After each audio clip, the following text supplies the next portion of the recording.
Aí. Quer acabar com aquela zoada de carroceria batendo no ventilador? A zoada chata pra você pegar no som, demora pra chuchu. A não ser que você esteja derrubado, né? Mas pra poder pegar no som direitinho, tranquilo, ter aquele sossego, só a zoadinha do vento.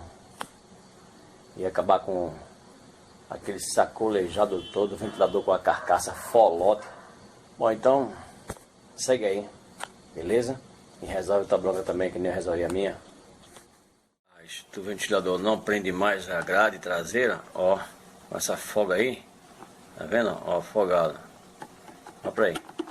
Isso já é motivo do ressecamento. Então vamos emparafusar, tá? Procurar um local aqui e emparafusar ela no copo que protege lá o motor, né? Na verdade, essa tampinha aqui, ó. Essa tampa do copo aqui, ó. Tá bom? Que é o suporte, né? O suporte para travar essa tampa do copo. Então vamos parafusar nesse suporte aqui. Tranquilo? Vamos lá.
Ficou preso no suporte dessa grade e do copo que cobre o motor. Tudo preso, não tem mais folga nenhuma. E vai parar o... Beleza? Não tá mais folote.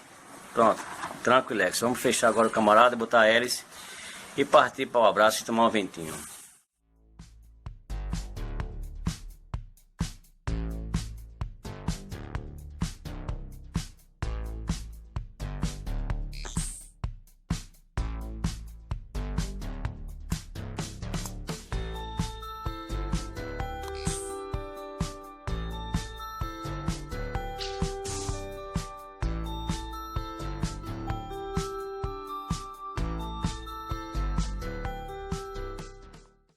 Galera, olha aí, já tô refrescando sem aquela zoada.